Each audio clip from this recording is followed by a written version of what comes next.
Well, what a beautiful day it was up and down the eastern seaboard, especially in the northeast and the mid-Atlantic states where the dew points took a holiday and went down into the low 50s, temperatures in the 70s. You can't do much better than that for the 22nd of August.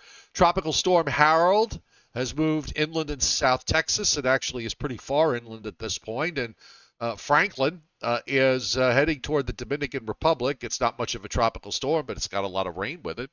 We'll take a look at those two systems, the weather outlook for the rest of this coming week, and a peek at the weekend, the long range, and who knows what else we'll talk about. And that's tonight on the Joe and Joe Weather Show, which is brought to you by Omni True Value Hardware at 1226 North Wellwood Avenue in West Babylon, New York, your go-to place for topsoil, sand, and mulch. And come this winter salt. And if you need anything to make sure your home is safe during this hurricane season, just in case we do get one moving up the East Coast, you can head over to Omni, 631-756-1125. They've got the best prices anywhere. And the website is OmniTrueValue.com. Tempest by WeatherFlow, Joe. Get the revolutionary Tempest weather system and join the fastest growing observing weather network on the planet. The weather station is easy to install, and everything is on your mobile device. You can use the link at the pinned to the top of the chat board. It's also on the descriptor to this video for your shopping convenience. And use the coupon code I Want a Weather Station, because if you do, you'll get a big 10% off. And that is correct. Yes. Yeah, so I could see from the satellite, from the observations today, you had an absolutely gorgeous day. It was. It was, as soon as I stepped outside this morning to take the dog out, I said, oh, well, time to turn, because last night when we went to bed, it was still quite humid and quite uncomfortable, but this morning it was quite a different story. So off went the air conditioner, opened the windows, and you were absolutely right. It was a glorious day. 78 degrees, Joe, and I think dew point temperatures locally didn't get much higher than the mid or low 50s, and nice sky. I mean, it wasn't a deep blue sky. I detected there was a little bit of haze up there, so maybe there was some upper level smoke. But really, overall, it was one of the nicer days that we have seen all summer long. Well, here it was just a little hot and a bit humid. Actually, this morning it was cool. It was 60.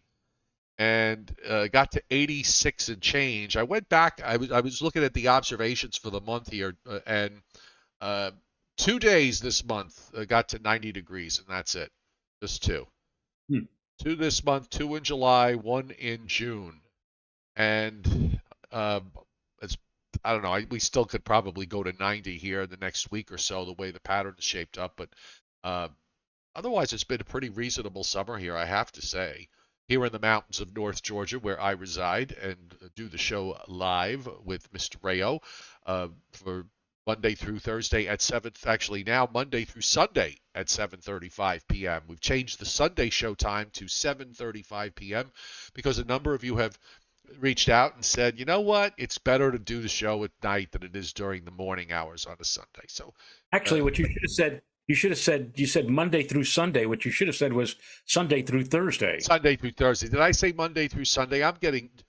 My brain is getting more and more disheveled by the day. I mean, it just is. But looks like tomorrow's another good day for you. And then you have this next, it's going to be another one of these warm front, cold front things. We've had so many of those this summer. And that means some rain and maybe some thunderstorms, maybe even the outside chance that there could be some isolated severe thunderstorms with this next weather system for Thursday into Friday. Well, you're right. We've had more than our fair share of these type of situations where up from the south comes the warm front and then the cold front comes later. And it seems to me, Joe, that, a lot of times the cold front is the catalyst that produces the heaviest dose of precipitation. But it seems to me, at least up in my neck of the woods, that the warm front has been providing more of the heftier rounds of precipitation and also thunderstorms as well. So we may very well see that again to close out this week on Friday. Yes, and then I had some issues with Saturday. I don't know if you saw it the same way I did.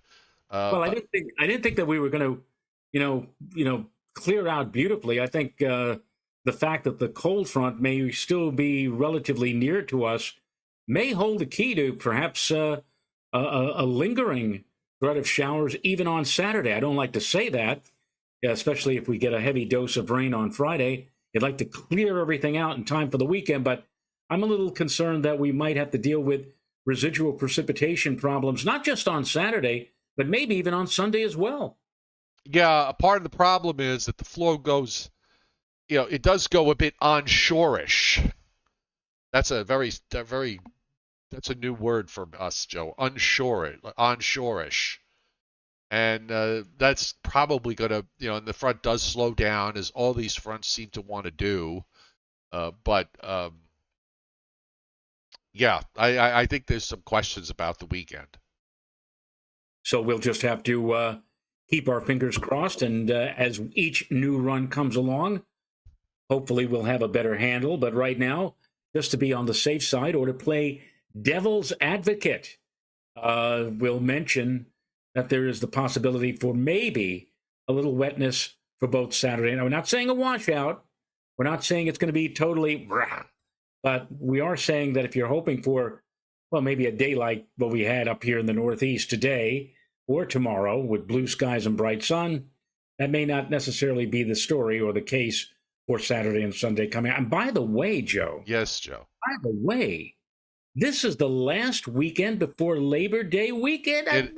Where did it all go? It is. Well, all the kids are back to school here already. So, yeah. And then they get a week off. I think they get a week off in September. For the Jewish holidays? No, I mean for like Labor Day. I think they get the week off on Labor Day. Uh-huh. After coming back and they come back early August and then they take a week off in September. I think the Labor Day week is I think, and then they get another. It's a whole different world down here. Meanwhile, I have on the screen the fact that it has just been burning up in the Central Plains. I mean, I'm just I have the state of Kansas pretty much right in the middle of the frame here, and you've got there's a 111. I'll see what that is. If it's it's some reporting station, but it doesn't say what the town is. And then not too far away from it, there's a 96 in Wakeney. 101 in Hayes, Kansas. Manhattan, Kansas, with yesterday was I think got to 110 or something like that. 108 was the high. Currently, it has cooled off to 102 with an east-northeast wind at 13 miles an hour and a dew point of 67.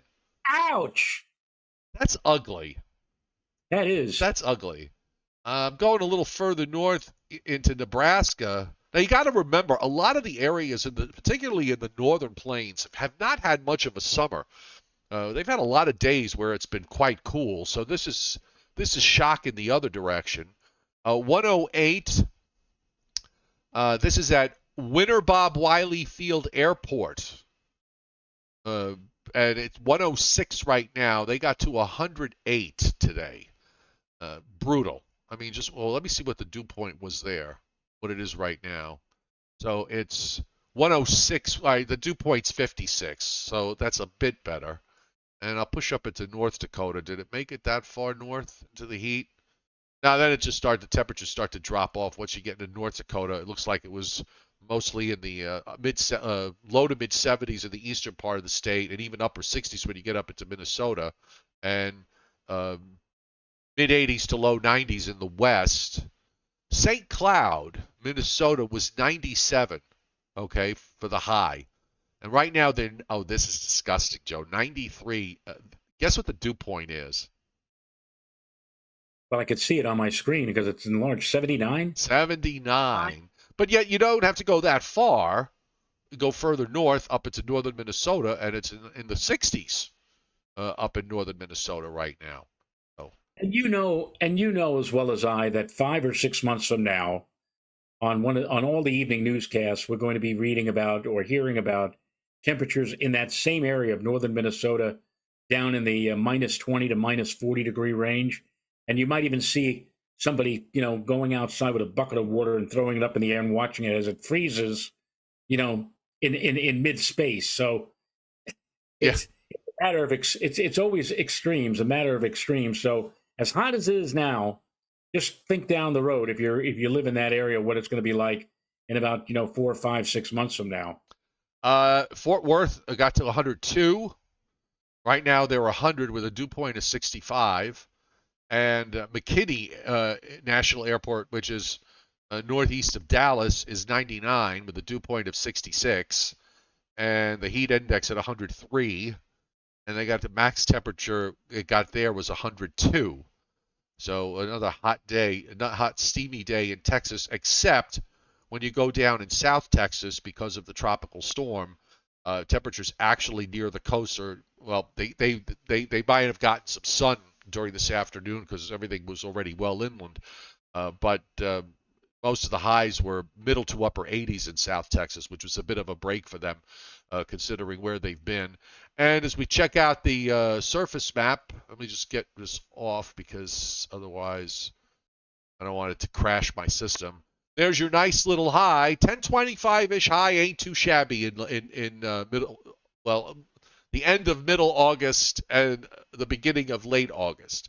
1025 high up in Michigan there.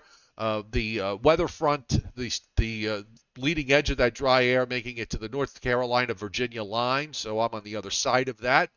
And our dew points here were in the low and middle 70s, and except for the fact that I'm in the mountains, the non-mountainous folks were all in the low and middle 90s here in the great state of Georgia. And it's once again another very hot day across Alabama, particularly in Mississippi, a lot of 100-degree highs.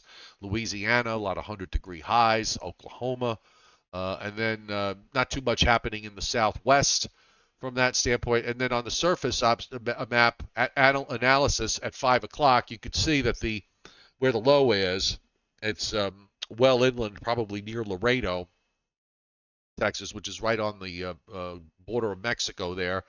1,000, looks like 1,000 millibar low, or a 999 lowish, with the system well inland. And that's what's left of Tropical Storm Harold. And you can see on the radar that there's one band left that's running from offshore inland, north and east of Corpus Christi and south of Port O'Connor. So there's some downpours there, but the real concentration of rain is from Laredo west and northwest toward Del Rio. So this thing is just moving along. It's put down in many areas several inches of rain.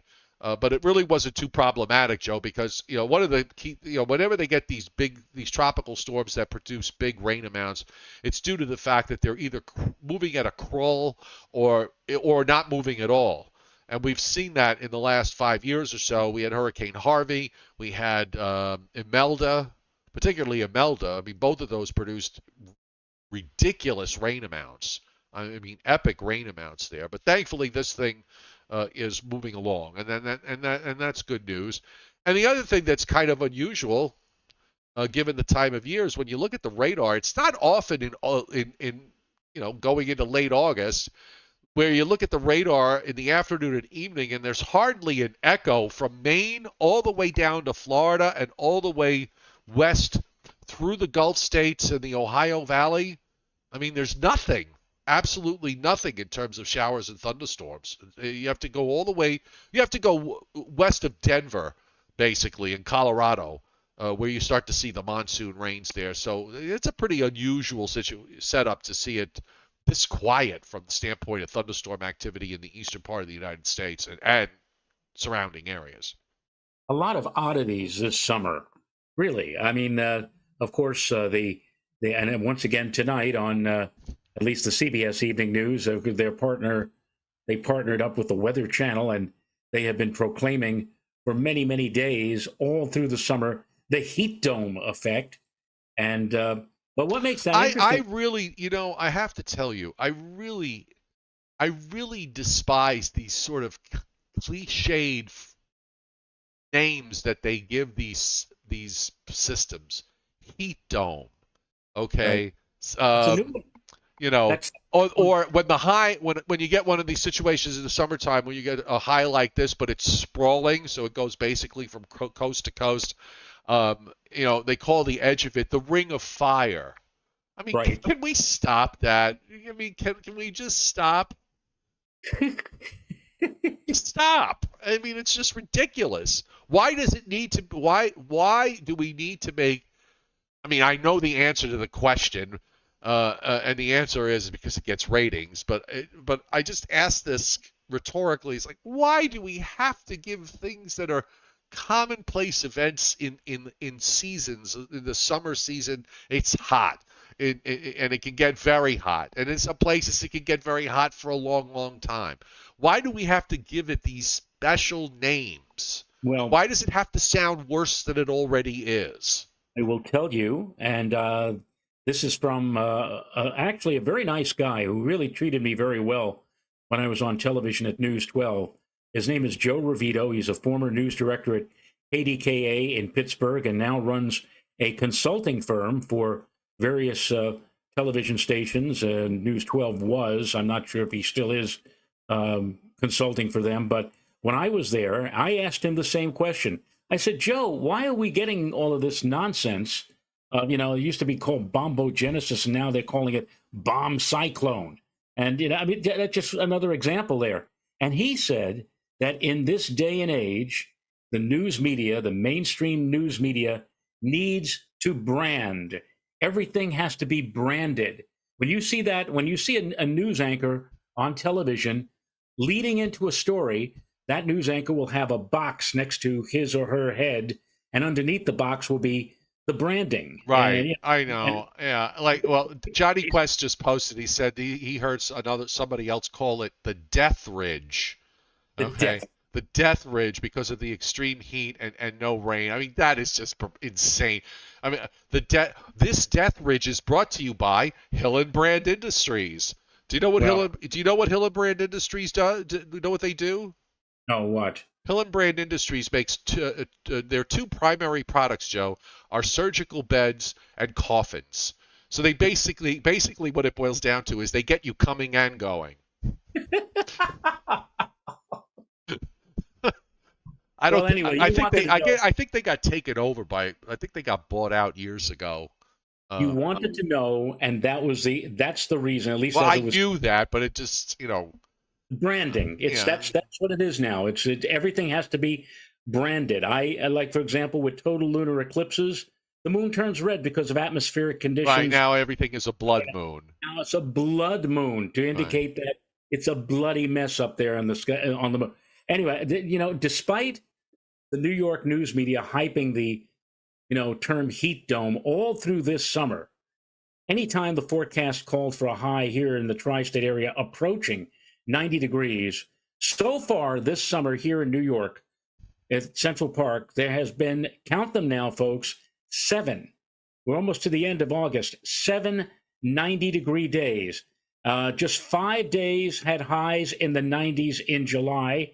There were no heat waves, still no heat waves at Central Park. The hottest reading in July was just 93. And while globally, we were told by the mainstream media that July was the hottest month on record, at least going back to as far as records are concerned for the Earth, that wasn't the case at Central Park, as it was only the 20th warmest July.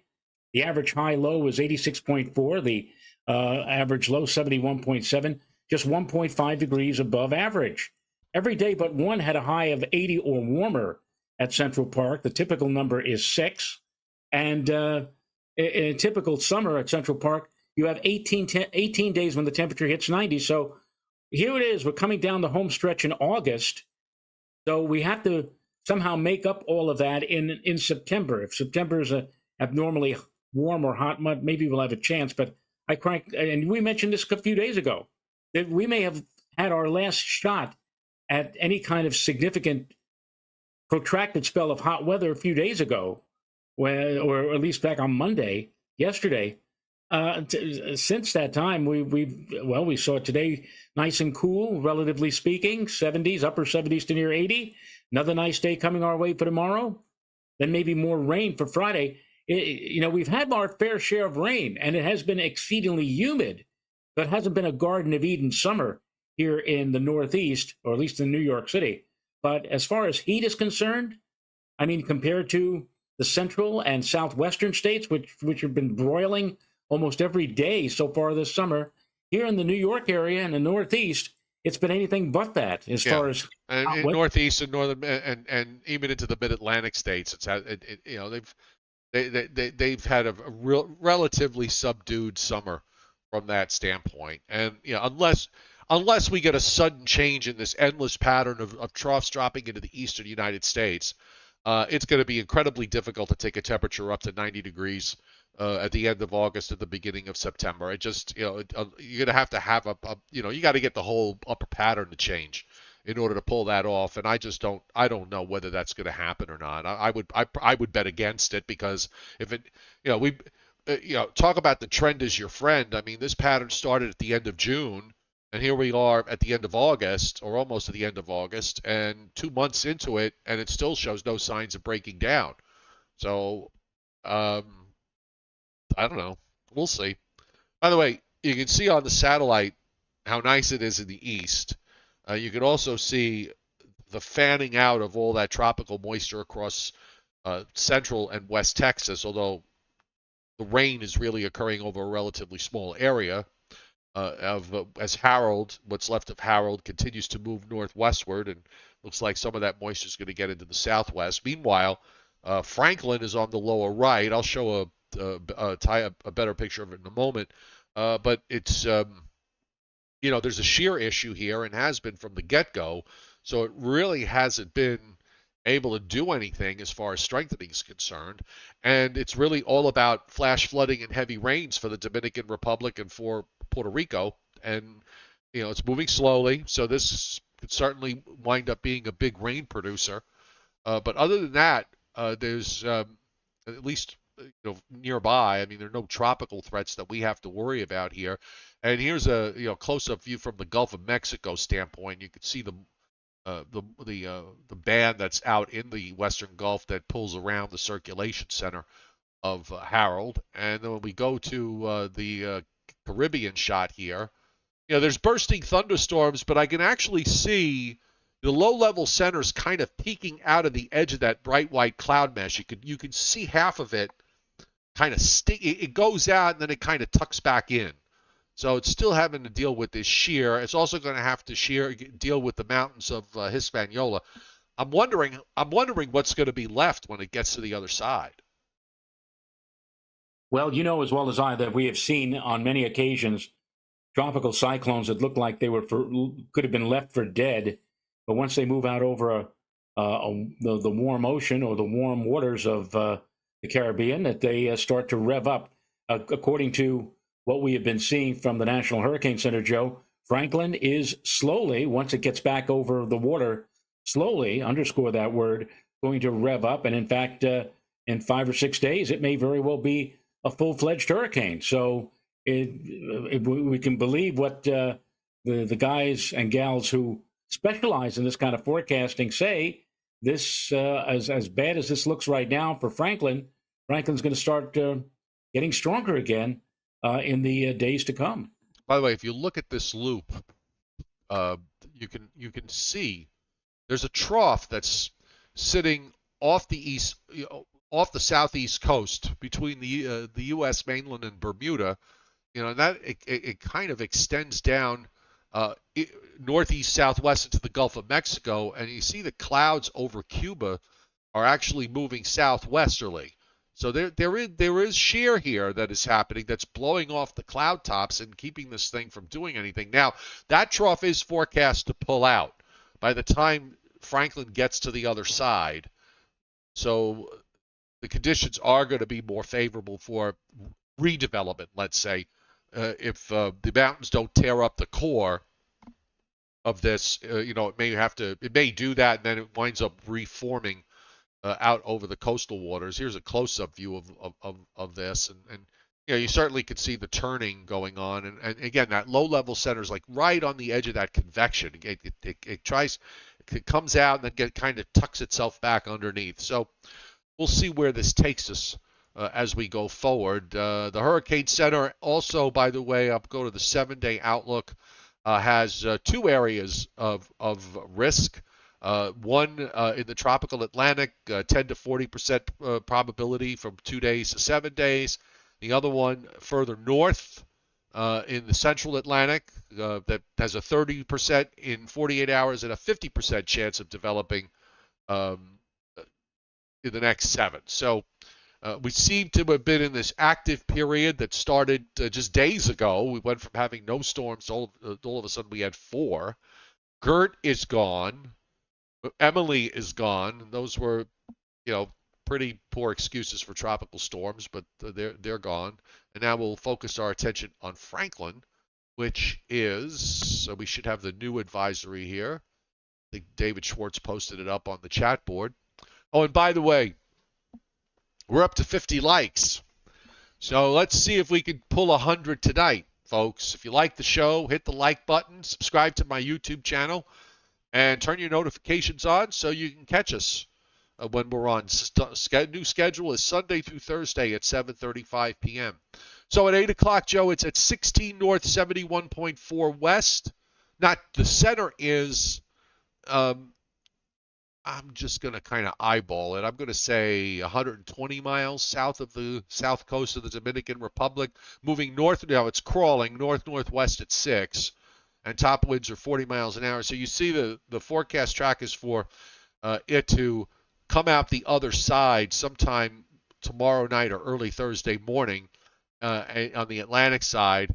And then the Hurricane Center keeps it as a tropical storm through Saturday, turns northeast, and then turns northward, and then north-northwestward between Saturday and Sunday in the forecast. So it looks like it might pass west of Bermuda and well east of the North Carolina coast in time. So we'll see how this goes going forward. Leon Probitsky, Joe, just hit the tip jar. Thanks for hitting super chat, Leon. Most appreciated on this Tuesday night. And not much in severe weather land, well, no surprise, since we talked about how quiet it was on the radar tonight. Marginal risk up in the northern lakes. Still a marginal risk left over where Harold tracked from north of Corpus Christi to Laredo, and a marginal risk from northern Arizona and a narrow band northeastward through Utah into western Wyoming and a very small portion of southern Montana, and that comes within the area in South Texas. It comes with a 2% tornado risk. A lot of that may have already played out, but they still have the risk area there until they update it. Now tomorrow, this is for Wednesday into Thursday, marginal risk in western Pennsylvania, western New York, the northeastern portion of Ohio, and then extends into northwest Ohio, just about all of the lower peninsula of Michigan at a marginal risk. Also northern Minnesota, northwest Minnesota, northeastern North Dakota, 2% tornado risk in Michigan, including Detroit. And for Thursday into Friday, back come the general thunderstorms in the northeast and northern mid-Atlantic. Not much, if anything at all, in the southeast. A little bit of activity in the Gulf Coast and down to Florida, but a marginal risk from eastern Iowa, northern half of Illinois, southernmost Wisconsin, eastward across the upper Ohio Valley to western PA and West Virginia. So this takes us right into Friday morning. So, and you have to wonder whether or not. Well, I'm not going to even wonder. I mean, I'm sure that on Friday, even though it's not mentioned anywhere on day 4, that large, reasonably large area of marginal over the Ohio Valley is going to somehow shift into a good part of the Northeast, and so and probably that time frame for activity for possible severe weather, if there is any, will be for Friday for the Northeast. Again, based purely on extrapolation from what we're seeing on the day 3 Thursday outlook. Rainfall amounts of 3/4 of an inch to some areas of 1.5 inches plus across upstate New York and northern PA and into parts of southern and eastern New England. over the next 7 days. Also, some several inch rainfall amounts possible in eastern North and South Carolina. Also, in the southern and central Rockies, back into parts of the Southwest. So the rainfalls continue there. Otherwise, it's just mostly light stuff. Okay, so why don't we take a look at the upper air going forward, because that's going to be the driver of everything, including whatever happens to Franklin. Joe, I was kind of looking at the upper air the last couple of days and seeing some variabilities and some possibilities of things changing a bit. And they have to an extent, but I think they haven't changed to where Franklin becomes a threat here, from what I'm seeing. Meanwhile, here's the look at that big upper high. They were saying that the measurements here in the upper atmosphere with that 600 plus high in northern Missouri today, set records. It's like the highest heights that they've ever observed at the 500 millibar level. But that ridge just is huge. But the Northeast is on the edge, and in fact, from yesterday, you could see the trough in the blue area in northeastern Canada dropping southward off the east coast, and that turned the upper air winds north-northwest. So that basically, the hot air shuts off. You have to go into the Ohio Valley to start getting into those really hot temperatures.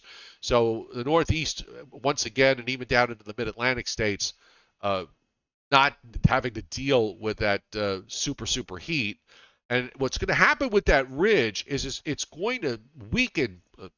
Actually, it weakens quite a bit, and then gradually starts shifting westward into the Rockies as we go through the week. Now, in the east, in the meantime, as one trough departs, here comes the next shortwave and upper trough for Friday into early Saturday. And the problem is that the trough never really gets out. I mean, now I've moved it here to Sunday, and you still have this trough kind of hanging back from New Brunswick southwestward into Ohio. So I think you're right. I think that really kind of puts the weekend in some question here in terms of having to deal with clouds and maybe some showers and maybe a thunderstorm or two, because the upper trough is it's not moving out. It's going to lag, and that means that the front that comes through is going to lag.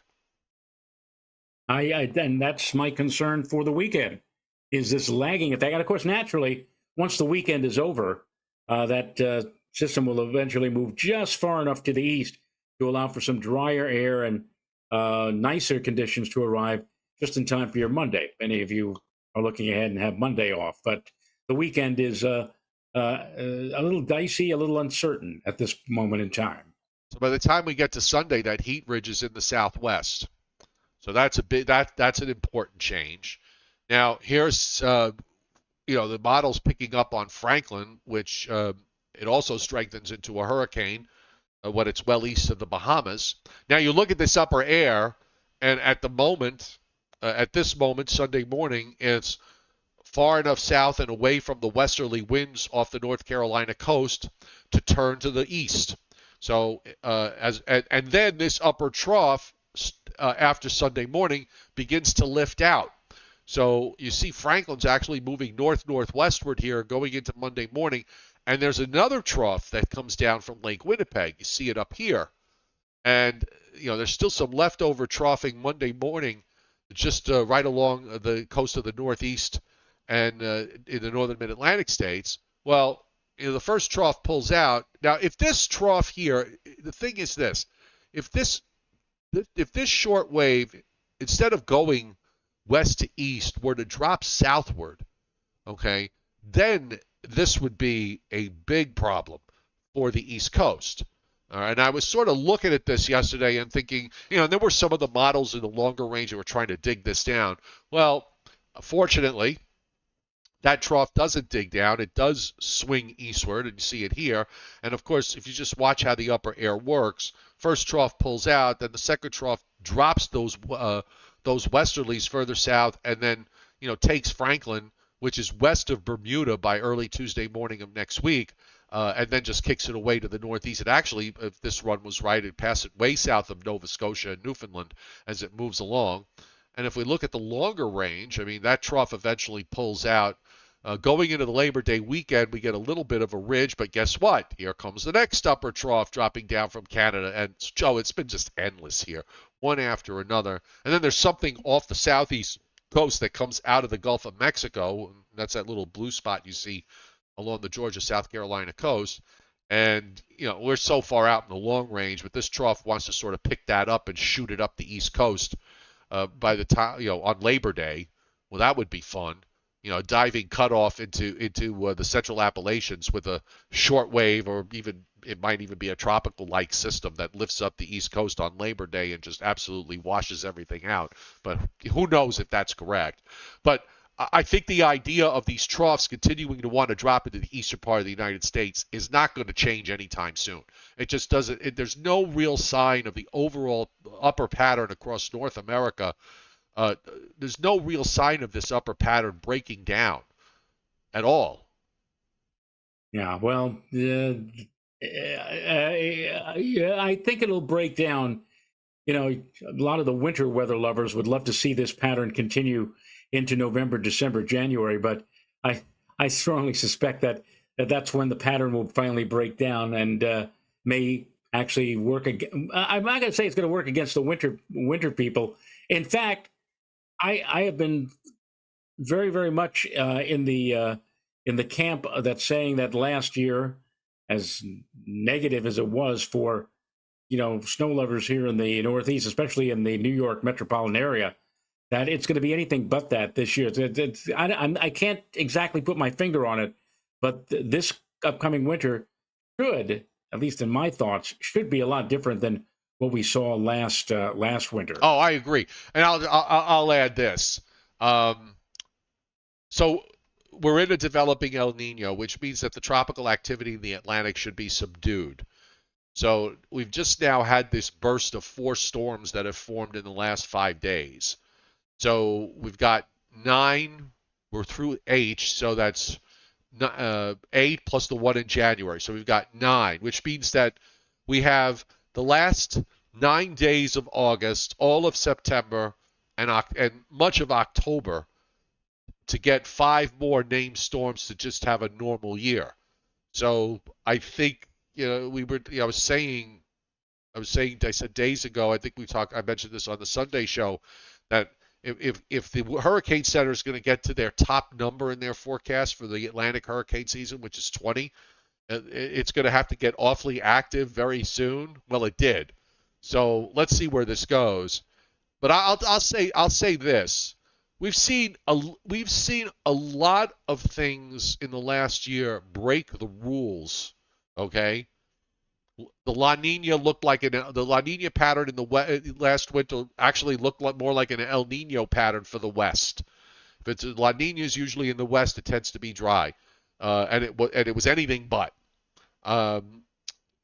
California gets its first landfalling tropical storm in I don't know how many years. Okay, I mean decades. Okay, many decades. You want to go back to 1939. But I think there's Kathleen in 76. So let's use 76. So we're still talking 47 years. So that's another rule breaker. The Northeast, the summer in the northern Mid-Atlantic and Northeast has been relatively subdued. There's been a few things that have not really. I just wonder whether we're going to see. I just wonder whether we're going to see some strange. We're going to continue to see strange things and maybe we're going to see things get even stranger as we get deeper into the fall and going into the winter months. James Hansen, who was a NASA climate scientist when he first warned the world that the planet was heating back in 1988, has recently come out with another stark warning. He's now predicting or now indicating that the problem of climate change and global warming has gotten continuously worse. In 2011, he was in fact one of 140 people to be arrested while protesting the construction of the controversial Keystone XL pipeline. But now he's saying that we should be prepared to enter, quote, a new climate frontier. He says there's a lot more in the pipeline unless we reduce the greenhouse gas amounts. and we are now headed wittingly into the new reality, and we knew that it was coming. He's indicating that the lack of response by humanity since he issued his first warning in 1988 as a whole. It says we're a bunch of damn fools. We have to taste it in order to believe it. And now he is saying that we're kicking into high gear now, that what we're going to be seeing in the coming years ahead are more and more. He said our grandchildren are going to be experiencing more and more of these major blockbuster type storms because of, again, the atmosphere heating up. Even though there's some hope for optimism that we're trending more toward, electric cars, for example, and electric boats, and trying to get away from Electric planes. yeah, electric planes. No, they are working on electric planes. To make renewable energy more widely available.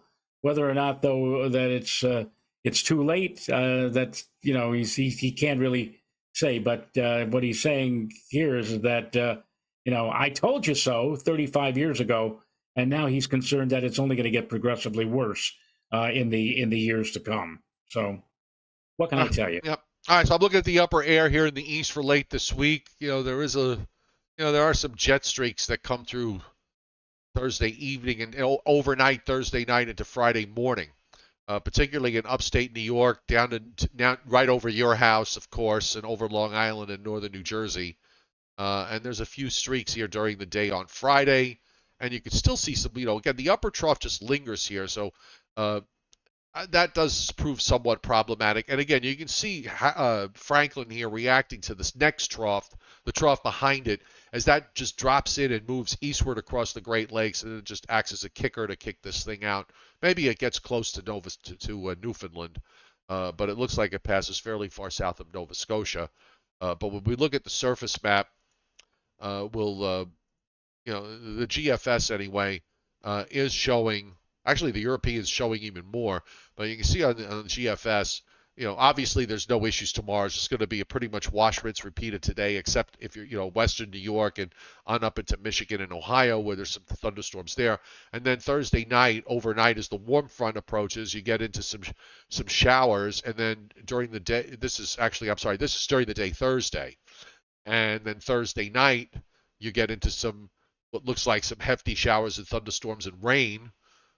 During the overnight period, matching up with those jet streaks, and then it goes out, and the front lingers close by. You still got the upper trough, although the GFS on this run doesn't really show very much.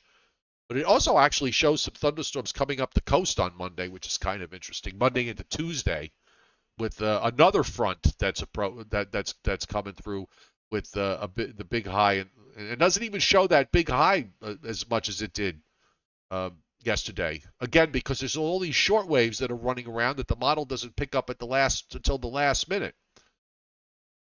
Yeah. I just want to say two things about what you said. I've already forgotten one of those things. I'd like to ask, because Joe, this is all above. A lot of the climate stuff, is sort of above my pay grade in terms of how they analyze it and how they figure things, come up with the conclusions that they come up with. But I just want to I'd like to ask one of them is, I was thinking about this the other day. Is there a tipping point in the atmosphere where it's suddenly, so everybody understands the fact that the numbers are saying whatever the numbers are saying, which is basically that the temperatures keep going up. But is there a tipping point where because nature loves to make sure everything is in balance, and it's sort of not a good idea to fool around with nature. But I just wonder if there's a tipping point where it gets so warm. I know this may sound a little perverse, but it gets so warm that it actually reverses and goes in the other direction, and then suddenly you get extreme cold that results. I mean, on this planet, we have records of extreme warmth, and then also going into ice ages. I remember reading a paper not just a few years ago. It was quite maybe a couple of decades ago from an Italian scientist who said that we will be in 50,000 years in another ice age, and that there'll be like 1,000 feet of ice, 1,000 feet thick as far south as Chicago and Boston, and you're right. These are things that are far beyond our pay grade, and certainly I'm not an expert in long range forecasting or climatology in that regard, but we can look back and we have seen ups and downs and ups and All right. downs. And so the question, I know what you're asking. If we do see temperatures warm to a certain degree, is that going to be the tipping point? Will it be that we can never see the temperatures fall backward again into a cooler pattern or even a colder pattern? That I can't answer. I mean, I don't know. I don't know what the answer is. Sandy Blue Ocean says that's an interesting topic, but it's not going to happen quite like that because of the CO2 in the atmosphere. But then I will pose this question, and that is that the Earth, there have been periods in the Earth, according to what I have read, if you go back, thousands of years, where they calculate that the CO2 level in the atmosphere was many times higher than what it is now, and Right. yet the Earth was many times colder than what it is now. So I just posed that question, if only because of the fact that I'm a firm believer in the law of unintended consequences. You fix a problem, which you try to solve a problem and you do it, you've got all the best of intentions to solve this problem, and it winds up creating another problem. So I'm talking here in a very broad sense, and the problem is people get this has become a big political argument. Obviously, it's about spending money and spending a lot of money, and who controls that spending. So these are things that that's the part of this that I really don't like to get into because it's a painless exercise to argue it from the political perspective, and all it does is it generates anger. So I again, there's a lot of things about this I don't understand. I don't think it's a bad thing. Some people seem to, it's actually mostly older people will just kind of, and it has to do with the fact, Joe, that as you get older, you just become a grumpy old curmudgeon. I mean, I talk to some of my friends. Most of my friends are my age, in my 60s. I've got older friends than that now, of course. And, they all moan about the idea of electric cars because nobody, like, as you get older, you don't like change. You look at you, Joseph. Okay. Oh my God, the rotary telephone, the rotary mobile telephone. Look at me this past weekend. What's that? Look at this past weekend when Renata was getting really upset with me. I said, I can't watch TV. It's this stupid Roku. I don't know what the hell is going on here. Right. You're thinking back to a time when there was only half a dozen channels on a rotary dial that you had to turn by hand. And why can't we just go back to that? My father's idea of technology was that if it came, and I mean this is not meant to be funny. It's true. Anything that came after the wheel, he had no use for. Okay. Yeah. So, he just had you get to a point in your life where you just don't want things to change. It's too much to absorb.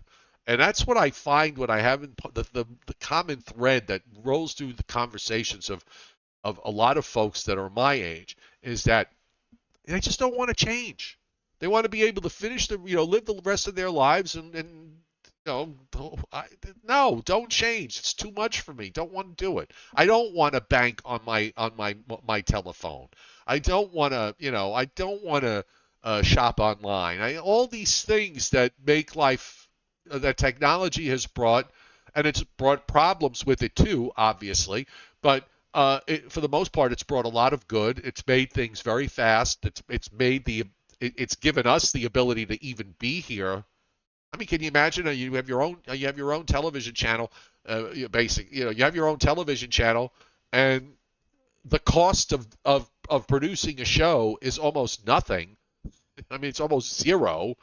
Um, yeah, people just don't like. They just don't like change. Anything that intimates change, they don't like. So naturally, to frame it as climate change, oh my God, it's change. We can't do. No, I can't do that. You know, I can't do that. You know, it's all the same. It's always been this way. You know, it gets hot, it gets cold, blah blah blah. Anyway. Art Buchwald, Ah, the newspaper columnist, Art Buchwald, humorist, and he was diagnosed with a terminal illness. And one of his last interviews, they asked him, he said, "So what is the thing that you're going to miss the most after you're gone?" And he just broke out into a big smile and said, "Global warming." He said, you're all gonna be stuck with that. I'm gonna miss it." and he put a humorous spin on that. Anyway, it's 8:26, right. and I'd like to ask a question since we're Well, now Christinapedia, just real quick, Christinapedia. No, and listen, I'm one of those people that's like you. I mean, I've embraced technology. You know, I was always fascinated by technology from when I was when I was an intern at the Weather Service when I was in my late teens, and they had CRT terminals, and I had these ideas in my head. It's like, wouldn't it be great if everybody had one of those? You know, so that part. I'm part of your crowd. I don't have an issue with change. I listen to other people that do. That's all I'm saying. And there are a lot of people that just they just want to play pickleball. Okay, I want to go play pickleball and leave me alone. Anyway, go ahead, Joe. I'm sorry. I was just to say, since we're approaching an hour now on our show, and we do have 88 likes, I was questioning whether or not we could call it a night. Since we're Yes. ending rants again, or whether or not you want to go with Briller Jeopardy, No, which let's call it a night. We could wait. We could do it tomorrow. okay, Okay, but we need 11 more likes. all right. Hey, folks, you're watching us right now, and even if you're not on the chat board, could you please hit the like button so that this way we can get to 100, make Joe happy, and then call it a night. Yes, and remember, folks, that this Death Ridge is brought to you by Hillenbrand Industries, makers of surgical beds and coffins, so they get you coming and going. And that's it. Yes. All right, so let's Thank you, Robert Hill. Robert Hill has already made a declaration. Snow-free winter ahead. Sorry, I can't think of anything more snow-free than we had last winter. Right. Exactly. The Joe and Joe Weather Show brought to you by Tempest by Weatherflow. Get the revolutionary Tempest weather system and join the fastest growing observing weather network on the planet. Yes, you rang the bell. Yes, we get it. We hit 100. The link is pinned to the top of the chat board. It's also on the descriptor to this video. And use the coupon code I want a weather station for whatever you purchase there, be it this or anything else. And you get 10% off. Omni True Value Hardware at 1226 North Wellwood Avenue in West Babylon, New York. 631-756-1125 is the phone number. They've got the best prices in town and all your hardware needs this coming fall and rest of hurricane season, and eventually for the winter with salt. The website is OmniTrueValue.com. And thank you to Leon Probitsky for hitting Super Chat tonight. Thank you so much, Leon.